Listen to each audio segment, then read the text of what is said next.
Hi, second graders. It's me, Mrs. McMakin. Are you surprised to see me? Well, I asked Mrs. Brown if it was okay if I read you all a book, and she, of course, said yes. So I'm going to read to you one of my favorite books called Jacob O'Reilly Wants a Pet. Let's get started. So, Jacob O'Reilly Wants a Pet. It's written by Lynn Rickards and it's illustrated by Lee Wildish. Jacob O'Reilly had tried all he could to convince Mom and Dad he'd be ever so good. An absolute angel, the greatest son yet, if only they'd let him have one little pet. See, he's going to be the number one son because, as the sign says, I want a pet, please. There's his parents. He asked for a dog, but Dad didn't want fleas. He tried for a cat, but the fur made Mom sneeze. He even went through a list of small rodents for sale, but the very idea turned Mom and Dad pale. How many of you guys have moms that are allergic to cats? Yeah?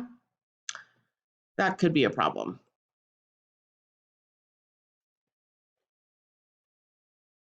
If I'm not allowed gerbils or hamsters or mice, don't you think an iguana would be rather nice? He'd be awfully quiet and eat all the bugs and never leave fur or dead birds on the rugs. Oh, please, can I have a pet? Hmm, looks like a lot of flies in this picture. What do you guys think? I don't know if that's going to be a good thing to have for iguana. An emu can make a fine pet. Have you heard? He's said to be quite an affectionate bird, and although it is tall and needs quite a large nest, it keeps to itself and is never a pest. Oh, please, can I have a pet? How many of you guys know what an emu is? It is this large bird that you see here in the picture, similar to what we have as an ostrich. And do you see this large nest sitting on this car? Do you really think that would be a good idea to have an emu as a pet? Probably not. Ooh, this guy looks interesting. A walrus would be an ideal sort of pet. He could live in the bathtub to keep himself wet. I'd comb out his whiskers and scrub his broad back and brush those big tusks when he finished a snack. Oh, please, can I have a pet? How many of you would be willing to share your bathtub with a walrus? Raise your hand. Yeah. I'm going to say no on that because I don't want to share my bathtub with a walrus. His breath probably stinks like fish. Anyway.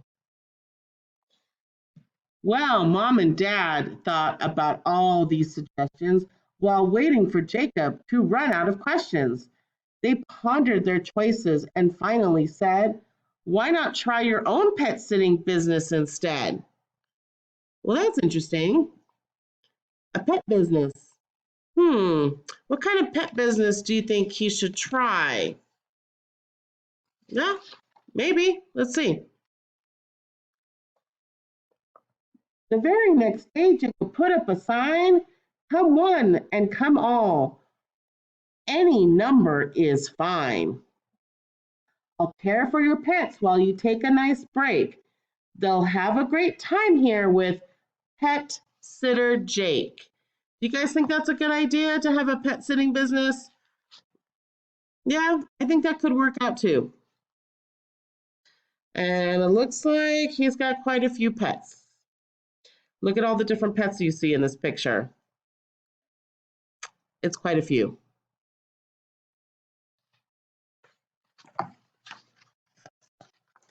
Well, in no time at all, Jacob had a full house.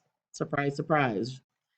4 dogs and 5 hamsters, 6 cats, and 1 mouse.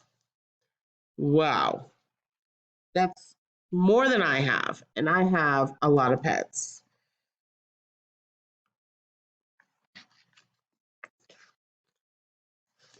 And hanging from the lamp in the kitchen in the bedroom is not even a good idea.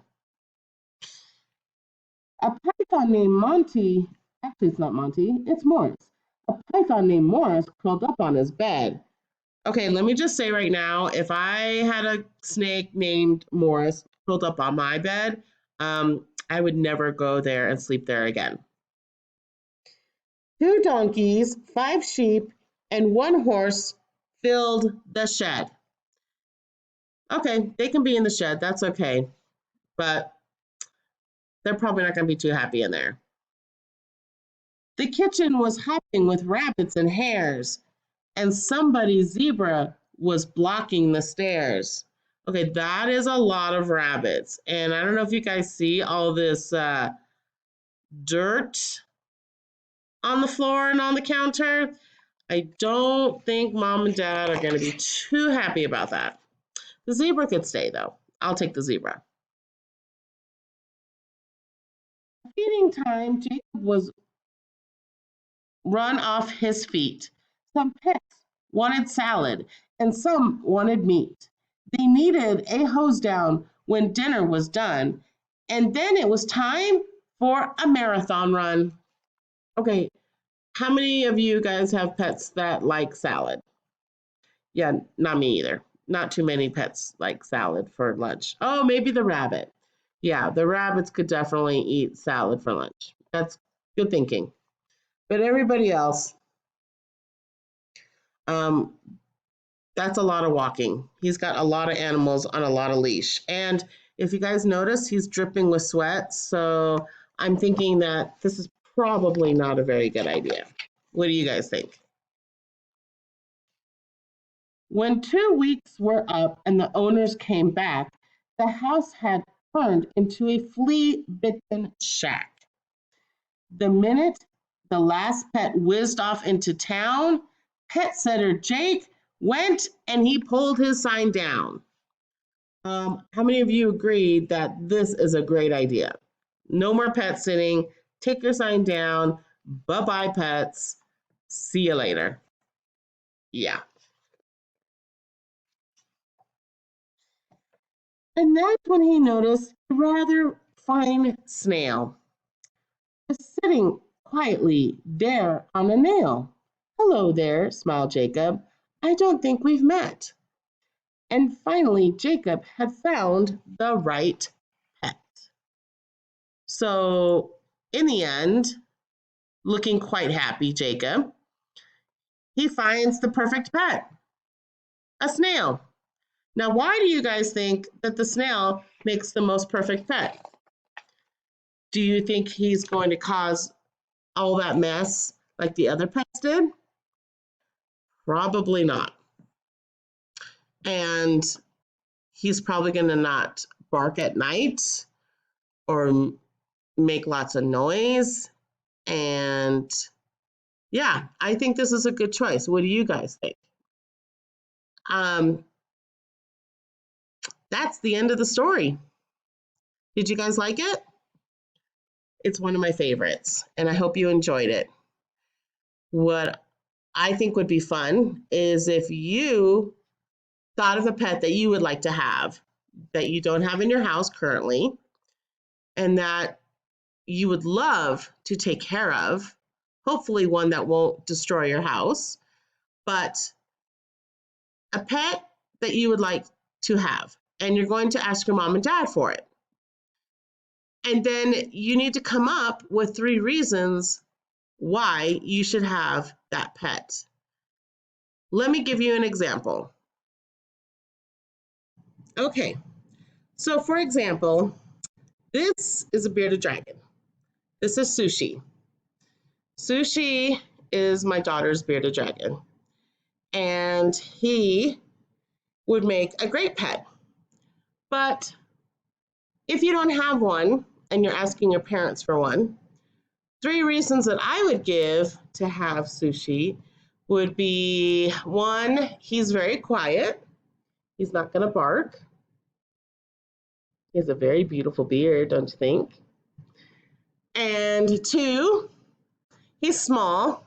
I can keep him in a cage.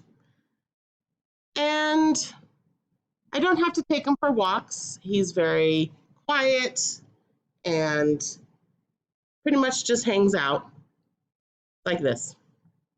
So that would be 3 reasons why I would ask my parents for a bearded dragon. Now, what am I going to do to get a bearded dragon as a pet? In the story, Jacob decided to have a pet business, and he took care of lots of pets to prove to his parents that he could take care of them.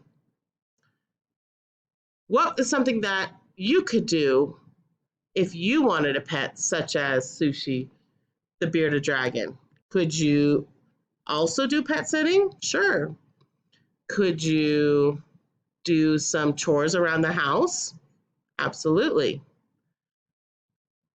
So, what are some ways that you could prove to your mom and dad, or your grandma or grandpa, or your aunt or uncle, or whoever that you live with, that you deserve the pet that you want? Second graders, I miss you guys so much. I hope you're having fun at home, but at the same time, we miss you. We wish we could see you in school. Stay safe, and I will read to you guys another time. Bye. Sushi says bye.